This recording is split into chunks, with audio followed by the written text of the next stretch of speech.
దాదాపు 100 కోట్ల రూపాయలతోటి మెదక్ పట్టణ శాశ్వత పథకమైనటువంటి మిషన్ భగీరథ ద్వారా ఇస్తున్న నీళ్లలో మరి ఈరోజు కొత్తగా నిర్వహణ జరగలేదు. గతంలో చాలా సందర్భాల్లో కూడా 1-2 రోజులు నీటి సరఫరా ఆపి రిపేర్ చేయడం అనేది సహజమైన జనరల్గా జరిగే ప్రక్రియ.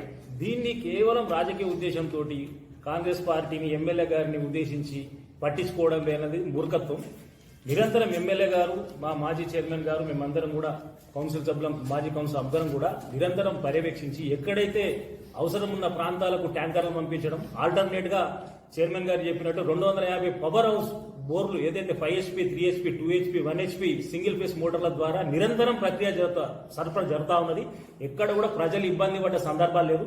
ఇది కేవలం రాజకీయ కారణాలతోటి ఏదో ఒక కార్యక్రమం చేయాలి, వాళ్ళకు ప్రజల సమస్యలు ఏం తెలుస్తలేవు. వాస్తవం కూడా అంటే గతంలో టీఆర్ఎస్ 10 ఏళ్ళ అధికారం ఉన్నప్పుడు ఎన్నడూ కూడా ఒక్కరోజు కూడా నీటి సరఫరా బంద్ కాలేదా? చాలా సందర్భాలు ఇది నిరంతర ప్రక్రియ. ఇది మెయింటెనెన్స్ అనేది, రిపేర్ అనేది సహజం ఒక వ్యవస్థ నడుస్తున్నప్పుడు. ఇంత పెద్ద వ్యవస్థ సింగూరు నుంచి మెదక్ పట్టణానికి నీరు తీసుకొచ్చినప్పుడు అక్కడక్కడ పవర్ సప్లైయో, పైప్ లైన్ డ్యామేజ్ అనేది సహజంగా జరిగే ప్రక్రియ. కానీ వెంటనే అధికారులు కూడా, ఆర్డబ్ల్యూఎస్ అధికారులు కానీ, మా మున్సిపల్ సిబ్బంది కానీ రెక్టిఫై చేస్తూ ఉన్నారు. మరొక 2 రోజులు వాటర్ రాకుండా ఆల్టర్నేట్ వాటర్ సప్లై చేయడం జరిగింది. నిరంతరం ఈ రోజు నుంచి కూడా రెగ్యులర్ సప్లై వస్తుంది. ఎట్లాంటి సమస్య లేదు.